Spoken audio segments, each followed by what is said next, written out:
Hello everyone, कैसे हैं आप सब। नमस्कार आप सभी का आपके अपने चैनल मिनट्स ऑफ मैथ्स में। प्यारे बच्चों, आज हम लेकर आए हैं आप लोगों के लिए कुछ इंपॉर्टेंट क्वेश्चन कॉम्प्लेक्स एनालिसिस से।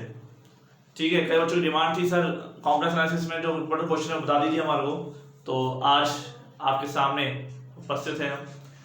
तो देखो प्यारे बच्चों, जैसा कि मैं मानता हूँ कि आपने सब कुछ पढ़ ही लिया होगा, कुछ रहा तो नहीं होगा, लेकिन वो बच्चे जो सिर्फ पास होने के लिए कोशिश कर रहे हैं कि भाई उन्होंने पहले नहीं पढ़ा है, और वैसे भी पूछता वही है जिसने कम तैयारी करी हो कि सर इंपॉर्टेंट क्वेश्चन बता दो। फिर जिससे सब कुछ पढ़ रखा हो उसको इंपॉर्टेंट क्वेश्चन कुछ नहीं होते, वो सब कुछ इंपॉर्टेंट ही माना जाता है कि कहीं से भी आ जाए हम कर देंगे। ठीक है, जिसने नहीं पढ़ा होता है, जिसको डर लग रहा होता है कि सर पता नहीं पेपर कैसा आएगा, हमें ज़्यादा कुछ पढ़ाई नहीं किया, तो हमें कुछ ऐसे बता दो जिससे हम आराम से पास हो जाएं। तो बच्चों उन्हीं के लिए बता रहा हूँ कि इन टॉपिक्स को पढ़ जाओ। ठीक है, इनमें से कुछ भी नहीं बाहर से मिलेगा, यहीं से मिल जाएगा आपको। बाकी जो बच्चों ने सब कुछ पढ़ रखा है उनके लिए बता रहा हूँ, तो ध्यान से सुनना है इस पूरी लेक्चर को। कि पहला जो टॉपिक है हमारा, कहें तो चैप्टर नंबर फर्स्ट का त्रिविम प्रक्षेप। ठीक है, इस टॉपिक के ऊपर जो प्रूफ दे रखा है वो, और एक थ्योरम दे रखी है। ठीक है, एक त्रिविम प्रक्षेप वृत्तों को वृत्तों या सररेखाओं में प्रक्षेप करता है, जो थ्योरम दे रखी है वो, और ये त्रिविम प्रक्षेप का जो टॉपिक है, इन दोनों का अच्छे से कर जाना, आपको ये जरूर मिलेगा। ठीक है, इसके बाद बात आती है सहसमुच्चय, जोरदार चाप, कंटूर और कौशी अनुक्रम। ये कुछ डेफिनेशन मैंने यहाँ पे लिखी है कि इन सभी डेफिनेशन में से आपको कुछ ना कुछ मिलेगा। तो मैं बता दूं ये सिर्फ 4 डेफिनेशन है, और जिन बच्चों की तैयारी थोड़ी कम है लेकिन उनको नंबर थोड़े निकालने हैं यहाँ से, तो आप पिछले पेपर्स में से जितने भी डेफिनेशन आई हुई है, ठीक है, अभी मैं कुछ लिखा ही नहीं है डेफिनेशन में, लेकिन पिछले पेपर में जितनी डेफिनेशन आई हुई है आप सब उनको करके जाइए। ठीक है, उनसे बाहर कुछ नहीं मिलने वाला। डेफिनेशन तो याद करके जाइए भाई, 10 नंबर का सवाल आपका अगर सही हो जाता है तो भाई आपको यहाँ पे फायदा मिलेगा। ठीक है, आपको ज्यादा नंबर नहीं चाहिए होंगे फिर पास होने के लिए। आगे चलते हैं, तो विश्लेषिक फलन, कौशी-रीमान समीकरण, इसका कार्तीय रूप और ध्रुवीय रूप।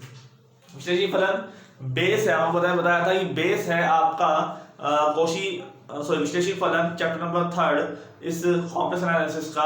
आप उसको पढ़ते हैं तो आप बाकी सब चीजें अच्छे से समझ पाएंगे, इसलिए विश्लेषिक फलन को अच्छे से तैयार कीजिए। उस पर कौशी-रीमान समीकरण जो है वो पढ़िए, और उसका प्रूफ पढ़ना है हमको, कार्तीय और ध्रुवीय रूप दोनों। ठीक है, ये दोनों कर जाते हैं तो उनसे कुछ ना कुछ आपको जरूर मिलेगा। ठीक है, फिर बात आती है उसी चैप्टर की बात कर रहे हैं तो मिनट टॉमसन विधि से एफ ऑफ जेड याद करना। हमें एफ ऑफ जेड निकालना पूछा जाता है, या पूछा जाता है इसका संयुग्मी। ठीक है, आपको दे दिया u, भाई आप जानते हैं कि एफ ऑफ जेड बराबर क्या होता है, u प्लस आयोटा v होता है। तो u दे दिया, v निकलवा लिया, या v दे दिया, u निकलवा लिया, और या फिर इन दोनों में से किसी एक को दे दिया और सीधा सीधा एफ ऑफ जेड निकलवाने के लिए पूछ लेता है अगर आपसे, तो मिनट टॉमसन विधि का यूज किया जाता है। और यहाँ से इसके जो कुछ एग्जांपल हैं वो आपको यहाँ पे करके जाने हैं, ये देख के जाना है कि सवाल में हमको एफ ऑफ जेड कैसे निकलवाया जा सकता है, कैसे हम निकाल सकते हैं। ठीक है बच्चों, बात समझ में आ रही है। आगे चलते हैं, वही मैंने बताया आपको संयुग्मी निकालना, कि संयुग्मी भी आप अपने आप में इंपॉर्टेंट है। ठीक है, इन टॉपिक्स को करोगे ना तो काफी कुछ आपको रिलैक्स फील होगा कि हाँ सर हमें कुछ मजा आ रहा था, कि मतलब कह सकते हैं कि लास्ट टाइम का जो स्ट्रेटजी है आपकी वो आपको करके जानी है। कौशी-हार्वर्ड थ्योरम, इसका कथन और उसका प्रूफ कई बार पूछा गया है। ठीक है, इंपॉर्टेंट चीजों में से है ये। ठीक है, कौशी-हार्वर्ड थ्योरम, और मैंने करवाया हुआ है अपने देखना वीडियो प्लेलिस्ट के अंदर। ठीक है, आप देखना इसको कौशी-हार्वर्ड थ्योरम को। बात फिर आती है लास्ट में, जो इसको कर जाता है ना उसके नंबर काफी ज्यादा गेन हो जाते हैं, काफी ज्यादा बढ़ जाते हैं।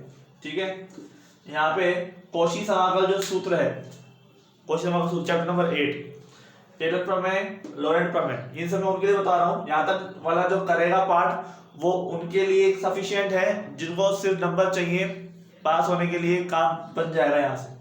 ठीक है, लेकिन जिनको नंबर अच्छे चाहिए वो इस पूरे चैप्टर को भी करके जाए। 2 चैप्टर का एक मैंने बनाया है। ठीक है, कौशी समाकल सूत्र है, टेलर प्रमेय है, लॉरेंट प्रमेय प्रसार है, इनका प्रूफ भी है। प्रूफ की बात कर रहा हूं मैं, खाली डेफिनेशन या स्टेटमेंट ये याद रखना इनका प्रूफ स्टेटमेंट याद होना ही चाहिए, पता चले कि क्वेश्चन अगर सूत्र क्या होता है, 1 नंबर का आपसे पूछ लिया जाए। इसलिए मैं आपको कह रहा हूँ कि पूरी किताब में से, पूरी बुक में से क्या क्या आपका 1 नंबर से पूछ सकता है, वो कोई फिक्स नहीं होता। आप जो चीज छोड़ के जा रहे हो वो भी आपसे 1 नंबर में पूछ सकता है, ठीक है। इसलिए वो तो आपको पिछले पेपर में देखकर करना ही है तैयार। फिर बात आती है महत्तम मापांक प्रमेय। महत्तम मापांक प्रमेय, मोरेरा प्रमेय, ल्यूवले प्रमेय, विचित्रताएं ज्ञात करना। महत्तम मापांक, मोरेरा सब प्रमेय मैंने आपको यहाँ पर करा रखी है, ठीक है। आप अच्छे से सो करके जाइए। टेलर प्रमेय का प्रसार, लोरे प्रमेय का प्रसार अगर मान लो नहीं करा रखी है और आपके पास टाइम है अभी, तो मुझे कमेंट कर देना, मैं आपको करवा दूंगा, ठीक है। आई थिंक सो मैंने करा रखी, फिर भी अगर और आप देख लेना, क्योंकि मुझे ऐसा लग रहा है कि मैंने थोड़ा कुछ टाइम पहले कराई थी। मोरेरा और महत्तम मापांक का मुझे कुछ आइडिया नहीं है, ठीक है, कि मैंने कराया है नहीं। आप फिर भी देख लेना, मुझे कमेंट कर देना। विचित्रताएं ज्ञात करना, ठीक है। ये सब जो थ्योरम मैंने लिखवाई है, इनको प्रूफ आपको करना है, ठीक है। और विचित्रताएं ज्ञात करना, ये विचित्रताएं ज्ञात करने के लिए मतलब ये सबसे सिंपल है, और इसमें मैंने काफी अच्छे से डिटेल से मैंने आपको समझा रखा है कि कैसे हम सिंगुलरिटीज निकालते हैं, ठीक है। जिसको अगर अच्छे से आता है तो उसको फाइंड कर सकता है।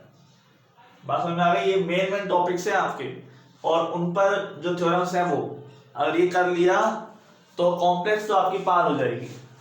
वीडियो में से पढ़ लो, मैं कह रहा हूँ मैं जितनी वीडियो बना रखी है कॉम्प्लेक्स की, वही पढ़ लो, आपकी कॉम्प्लेक्स पार हो जाएगी। जिसको पार करना वाली बात है, ठीक है, क्योंकि सारी वीडियो नहीं बनी हुई है, इसलिए मैं कह रहा हूँ कॉम्प्लेक्स पे, लेकिन जितनी बनी हुई है उससे आप पार हो जाओगे। अच्छे नंबर लाने हैं उसके लिए आपको थोड़ी और मेहनत करनी पड़ेगी, क्योंकि पूरा मैटर नहीं है मेरे पास, मतलब चैनल में नहीं है, ठीक है। बाकी हम कोशिश कर रहे हैं जल्दी जल्दी आपको प्रोवाइड करा दिया जाए, लेकिन आपको जितना बताया गया उतना आप कर लोगे, अभी भी टाइम है, बुक है आपके पास, ठीक है, आप कर सकते हैं। तो मिलते हैं नेक्स्ट लेक्चर में, आज इतना ही।